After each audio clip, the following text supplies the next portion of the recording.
दोस्तों, अब हमारा जो अगला बहुत ही इंपॉर्टेंट टॉपिक है इंडियन एविडेंस एक्ट का, वो है प्रिविलेज्ड कम्युनिकेशन। प्रिविलेज्ड कम्युनिकेशन का मतलब क्या होता है, पहले तो ये समझते हैं। प्रिविलेज्ड कम्युनिकेशन मतलब एक ऐसा कम्युनिकेशन जिसको प्रिविलेज मिली है। प्रिविलेज मिलना मतलब कुछ खास इंपॉर्टेंस मिलना। तो प्रिविलेज कम्युनिकेशन ऐसी कम्युनिकेशंस होती हैं जो कॉन्फिडेंशियल होती हैं और जिसको कोर्ट में सबके सामने ओपनली नहीं लीक आउट किया जा सकता, ओपनली डिस्क्लोज नहीं किया जा सकता, उसको कहते हैं हम privilege communication. Privileged legal communication are confidential conversation that a witness cannot be compelled to disclose, जिसमें witness को बिल्कुल भी आप disclose करने के लिए compel नहीं कर सकते, even though the communication is related to relevant facts। अगर वो related है relevant fact से तो भी मतलब अगर उससे कोई चीज़ ऐसी निकल के आने वाली है जिससे कि कोर्ट का फैसला हो जाए तो भी आप बाहर नहीं निकाल सकते, उसको आप डिस्क्लोज ही नहीं कर सकते, उसको कहते हैं privileged communication.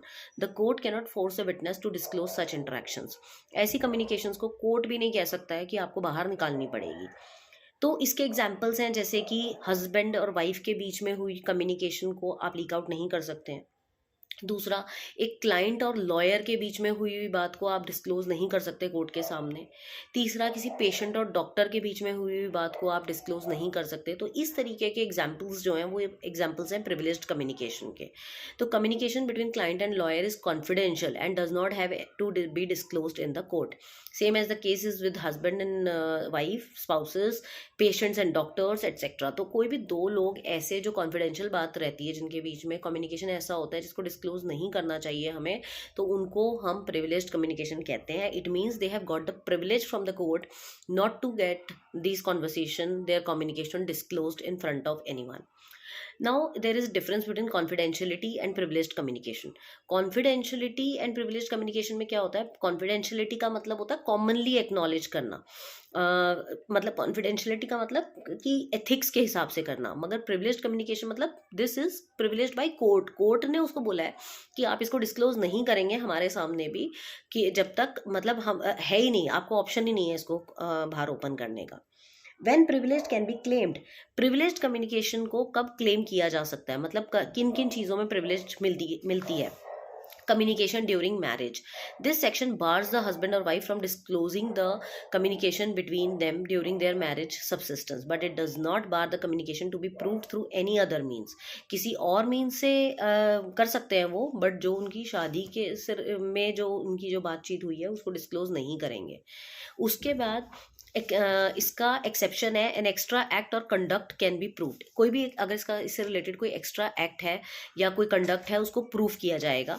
And evidence by the third party can be disclose. हाँ, तीसरा इंसान कोई जाके उनको बता सकता है, जैसे कि हस्बैंड और वाइफ की कोई बात थी जो तीसरे इंसान को भी पता थी, वो थर्ड पर्सन जाके कोर्ट में उस बात को डिस्क्लोज कर सकता है, बट हस्बैंड वाइफ में से कोई डिस्क्लोज नहीं करेगा।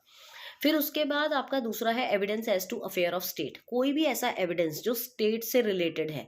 This section prohibits a person from giving a document as an evidence that is unpublished official record. कोई भी ऐसा रिकॉर्ड जो अनपब्लिश्ड है बट ऑफिशियल है।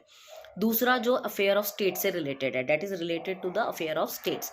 तो स्टेट की जहां बात आ गई, जहां पर हमारे देश की सिक्योरिटी की बात आती है, उससे रिलेटेड भी अगर कुछ है तो आप उसको भी बाहर नहीं निकाल सकते हैं। Section 123 read with Section 162 of Evidence Act, the final authority to decide whether the unpublished document can be adducted as evidence or not rest with the court। मगर यहाँ पर कोर्ट की डिस्क्रिशन के ऊपर होता है कि कोर्ट अगर चाहे तो उसको निकलवा भी सकती है। Third is official communication. ये सेक्शन प्रोहिबिट करता है किसी भी पब्लिक ऑफिसर को कोई भी ऑफिशियल कम्युनिकेशन को डिस्क्लोज करने के लिए in confidence where public interest जो है would suffer by the disclosure. जहां पर अगर वो बाहर आई बात तो पब्लिक इंटरेस्ट खराब हो सकता है, तो public interest is paramount. Next is information as to commission of offences. कोई ऑफेंस से रिलेटेड कोई अगर ऐसी कोई चीज़ हो, ये प्रोहिबिट करता है मजिस्ट्रेट को और पुलिस ऑफिसर को डिस्क्लोज करने के लिए किसी भी इंफॉर्मेशन को जो उनको रिसीव हुई है किसी भी ऑफेंस के कमीशन से। तो similarly a revenue officer can not be compelled to reveal any information as to when he got information regarding the commission of offence related to public revenue. तो किसी भी जुडिशियल मेंबर को बिल्कुल भी इजाज़त नहीं है कि वो किसी भी ऑफेंस के कमीशन का कोई भी इन्फॉर्मेशन जो है डिस्क्लोज कर सके। Next is professional communication. Professional communication is कोई भी ऐसी कम्युनिकेशन जो कि बैरिस्टर के साथ, अटॉर्नी के साथ, प्लीडर के साथ, वकील के साथ बैठ के आपने की है, तो अपने क्लाइंट के साथ जो उनकी कॉन्वर्सेशन हुई है उस कॉन्वर्सेशन को बाहर डिस्क्लोज करने का अधिकार नहीं है उनको भी। देन उसके बाद हाँ, एक इसमें एक्सेप्शन ज़रूर है कि अगर इलीगल पर्पस हो उस कम्युनिकेशन का, तो फिर वो बाहर आ सकती है, उसको प्रोटेक्ट नहीं किया जाएगा फिर।